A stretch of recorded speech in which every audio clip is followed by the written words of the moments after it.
What's up everybody, Brett here, bringing you back after the release of the Vampire's Coast DLC, and I'm going to be jumping in here with Cylostra Direfin as my Lord of Choice for our first quick battle.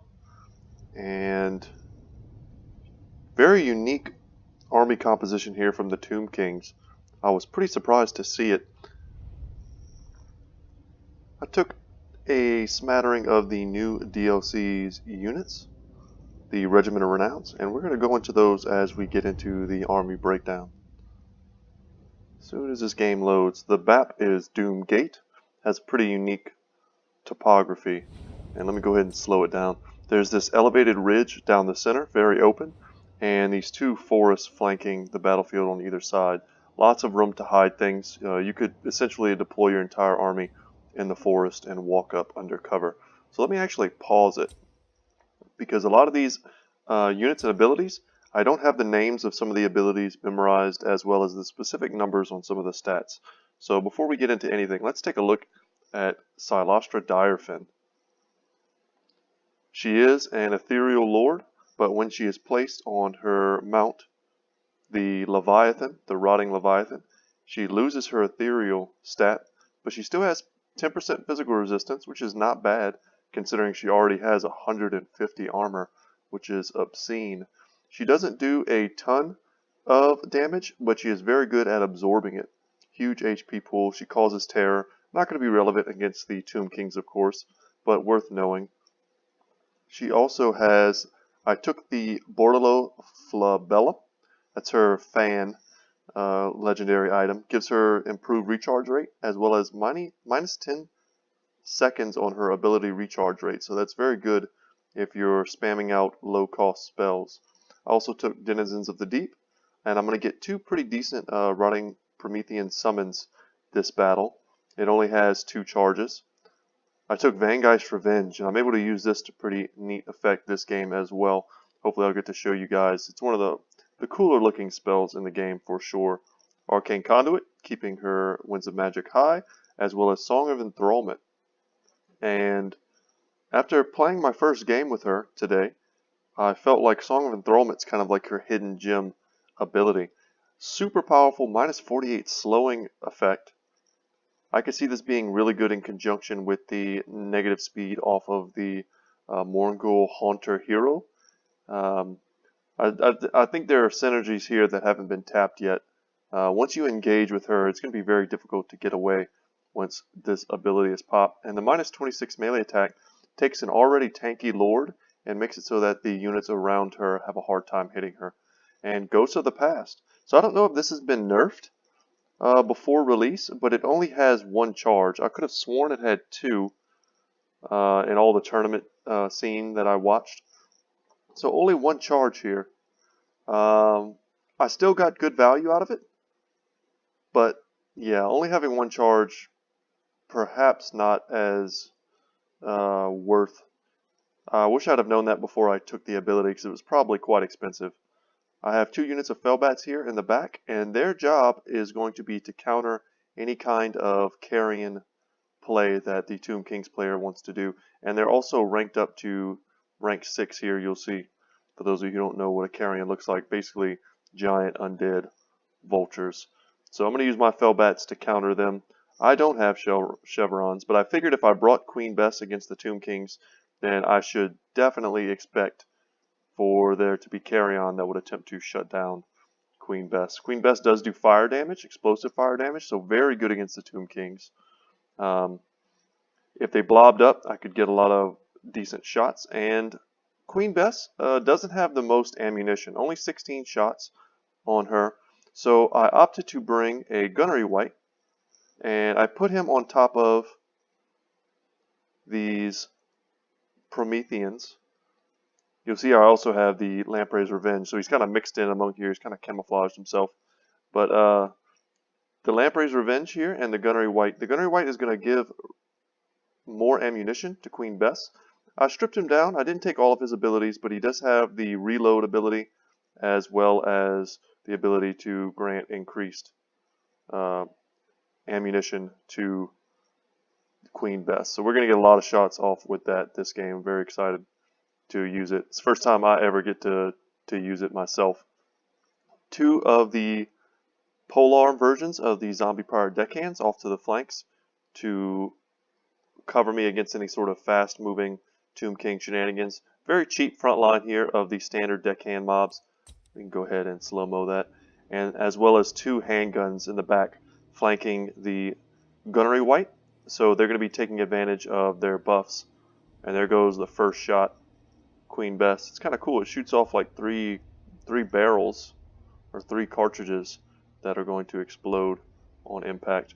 And also I have some Vanguard deployed scurvy dogs, fast movers, looking to tie down something, get into the back line. I had no idea what type of composition to expect here from the Tomb Kings, but this is another unit that I really wanted to try out for the first time. And these are the Night Terrors, the Regiment of Renown Morngul unit. And they have the hunger whenever they're in melee, but in addition to having increased stats and hunger, which will keep them alive once they are engaged in melee, they also have rampage, so it's kind of a negative for them. And we can kind of, let's speed up and check out this first shot, see if we make direct contact. Not quite direct contact, but we did still do some decent damage to these skeleton archers. Go back into slow-mo for a second. But this is definitely not the army composition that I expected from the Tomb Kings. I expected them to be slow in their advance, or to go very construct heavy, which my armor-piercing missiles and polearms were meant to counter, or to try and contest the range with bone giants and Ushabti great bows. This was kind of the last thing I expected, was for them to go very wide.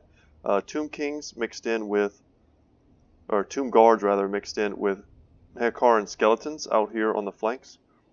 These are higher DPS than the standard skeleton warriors, cost a bit more too, and just a lot of skeleton archers on the battlefield, none of which are the Regiment of Renown, so they don't have that armor piercing, but another great shot there from Queen Bess.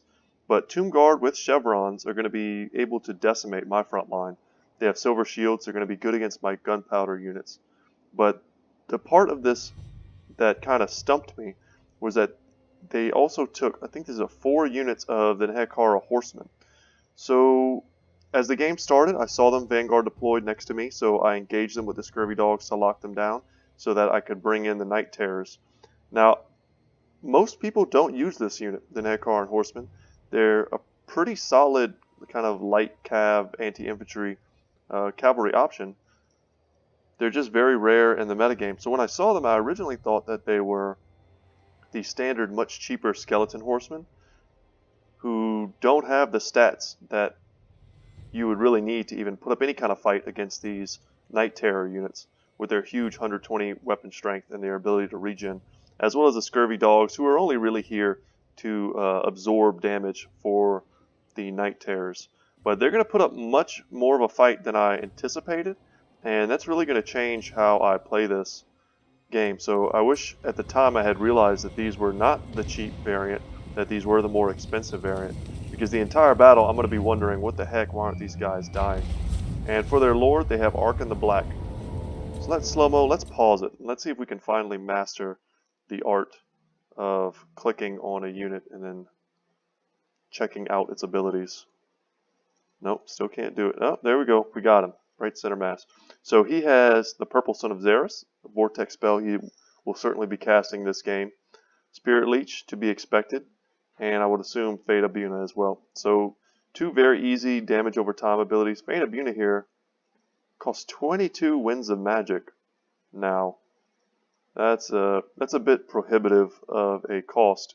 You really need to be on a lord like Manfred or like Arkhan the Black to make use of this ability, because you have to have massive Winds of Magic recharge to make use of that. Also took the Liber Mortis, so he's going to be able to pop that on the ground. It's an AoE, going to provide leadership and 44% physical resistance, which is quite strong. He also took the Aura, My Will Be Done, so increased melee attack and defense and an aura around him. And whenever he goes below 50% HP, the Curse will pop, and he'll start draining damage. And Arkhan is deceptively strong in melee as well. He's not just a weak caster lord. He can put up quite a fight. So Purple Son of Xeris is going to be going off. I'm going to see just a little too late to move out of the way. I wanted to show you guys Queen Bess as it operates. See if we can get a little bit. And it's just on my 300 gold unit. That spell costs almost as much to bring as this unit does altogether. So, and only taking out 50% of the HP of that unit. Maybe closer to 40%. So it wasn't perhaps worth it to use that there. So the Night Terrors are in battle here, and they're going to win this eventually. It's really just a matter of time. The Tomb King's player is wisely. They use their carrion to shut down my handguns, but I'm going to be getting in there with my Fellbats, as I mentioned, to counter them. And together with these deckhand mobs, we should be able to fight them. But one unit of Arkhan Horsemen is going to aid the carrion, while the other is attempting to shut down Queen Bess. So they are going to shut them down. I'm going to be looking to get my units back on to Queen Bess, keep firing, keep taking out the archers and the tomb guard, while my polearms are moving in to counter them. Now I expected these guys to melt, but unfortunately they did not. Soul Blight going off here to help him win that fight, reducing my armor to nothing, reducing the weapon strength. But while all that's going on, Cylostra is here with a summon unit of Rotting Prometheans, and I'm also going to summon the damn Knight Errants. Let's get these guys in slow-mo. So they're ethereal, they have pretty huge, see if we can click on them, 75% physical resistance, and they cause terror. Not relevant against the Tomb Kings, unfortunately, but charging into the back here of these Tomb Guard, and they're also being affected by the Song of Enthrallment. So they're seeking to hurt Cylostra, getting some nice spirit leeches off, but if she was in her on foot, let's say, and ethereal, spirit leech would be devastating. I don't think we could win that fight. So thankfully for us, we are on an enormous high HP mount. The Lamprey's Revenge ended up doing a ton of work for me this game, and I didn't really cover them in the intro, but they are the Regiment of Renown for the Rotting Prometheans gunnery mob, and they have regen, and that's kind of the big thing for them. These units are already very tanky, but you give them regen and they're going to be able to do a lot of work for me this battle against just pure skeletons.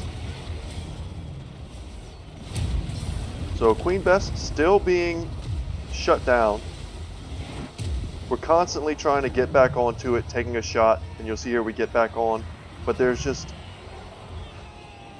enough of these Arkhan horsemen here to continuously knock off my artillery. And there's some more sweeping around here from the side. He left one of his units to try and deal with the Night Terrors, but the Night Terrors is going to have no problem fighting them. I managed to pull my handguns finally out of the melee there. One of them has been destroyed, the one I had on the right flank. I was able to get so many units around my flanks. I guess I didn't have enough protecting them.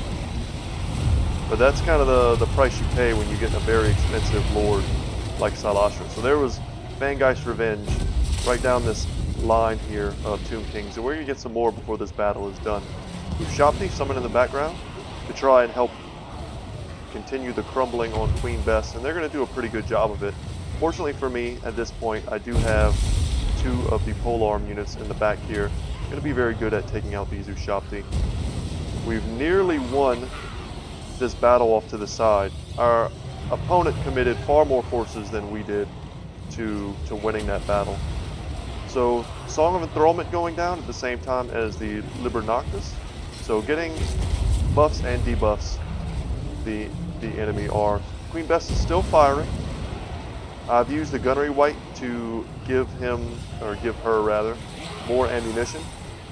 You see there the Ushapti are nearly down. The Gunnery Wight has been in the thick of battle here this entire time. Unfortunately on foot, I had to kind of throw him to the wolves just to keep these units out of my back line and off of my handguns. More Rotting Prometheans being summoned. Unfortunately, my Bretonnians did degenerate over time as they are summon units. But even these Rotting Prometheans, these summon units, they up to 65 kills on a summon unit. That's quite solid. And I think if you added up the kills on both of her summoned Rotting Prometheans, as well as the Bretonnians, it would be in the hundreds. They pay for themselves quite easily. And she's just in the thick of it right now, absorbing all this damage. None of these units here are anti-large. Tomb Guard, Nekar, and Warriors, none of them are going to be able to easily deal with the 150 armor of the Leviathan.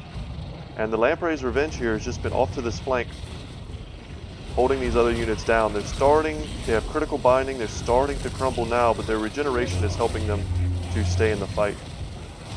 Queen Bess is unfortunately crumbling. The actual artillery piece is gone, so now we just have the crew itself, and they're not going to be much good for anything. The Night Terrors won this battle, and now I'm bringing them into melee here. Cylostra was getting pretty low, just being constantly attacked by Arkhan the Black, and she's not a duelist. I mean, she's very good at hitting large clumps of units. So I didn't want to be focusing all of her attacks on Arkhan. She might have done well had I just let her attack him this entire time, but I've been able to, now that I don't need to protect Queen Bess any longer, I can just pull my polearms up and surround her and give her that kind of cushion she needs to not take the full damage of our opponent's remaining forces. So they're all very low. Nekar and Horsemen, Tomb Guard, Nekar Warriors. Soul Blight going off, reducing my armor and weapon damage, but here we go. I get another Vangeist Revenge. And it was a pretty tight shot. I had to get far enough away to get the shot, and right down this line here of Tomb Kings. So Arkhan the Black goes below 50% HP, so all of my units are now cursed and they're being drained of their life. It's making good use of that Soul Blight to lower our armor, but now that the Night Terrors are in here, all the remaining Tomb Kings infantry is not going to stand a chance against them. They're made to mulch those types of infantry. And they had a bit of a mismatch fighting the Nekar and Horsemen. I knew they would win, but they would have been much more effective in the back lines of our enemy's infantry units. But they were able to, by themselves, hold up two Nekar and Horsemen. So they did very well, and then they came in at the fourth quarter to help us ultimately win that fight. So there we go. Let's take a look at the kills here and the breakdown. Queen Bess, 259 kills. That was a good mix of skeleton archers and Tomb Guard. So I think she paid for herself. I was very happy with her performance. And because of her kind of resilience as a very large crew having artillery piece, my opponent was forced to commit lots of resources, including their Ushapti summons, to try and shut her down. But she had already gotten her value at that point. So I like Queen Bess in this matchup for sure. The fire damage was certainly relevant. And the Tomb Kings have huge unit models, especially when you play on Ultra. So every shot is going to do just massive amounts of damage to their lines. And you can make a unit of skeleton archers probably begin to crumble with one solid shot from Queen Bess. The Lamprey's Revenge, another unit that I liked. I had them in melee almost the entire fight. Didn't get to make much use of their ranged component, but that's okay. The amount of damage alone that they soaked up from Tomb Guard and Nekar and Warriors was impressive.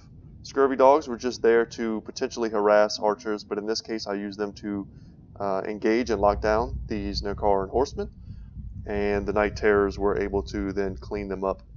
The Bats did their job of countering the Carrion. The Carrion got a lot of kills. They're probably an underrated unit, but when you add 6 chevrons to them, they're quite tanky. And over the course of a long battle, they're going to be receiving Realm of Souls, procs, healing, and any kind of spells that you use to buff them. I like Lore of Nehekara in the Tomb Kings when you're going wide, because you're able to get a lot of passive regen off of very cheap spells, and that can benefit cheap units like the Carrion. Didn't get to do a ton with these handguns. They were mobbed fairly quickly. We had a nice hill position from which to use them. But while these guys were being focused down so hard, our other units were really doing work for us. Frontline did their job. The polearms were pretty much MVPs this battle. They protected our back line, and at the end of the day, they were still around long enough to support Cylostra Direfin. And like I said, the 172 kills just on her model, just with Vangeist Revenge alone, plus, obviously the damage her mount did. But you add up the knights, you add up the two summons of the rotting Prometheans, and I'm sure her kills are somewhere in like the 350 range, which is kind of what they need to be when you consider that she costs over 3,000 gold whenever you take her on her mount.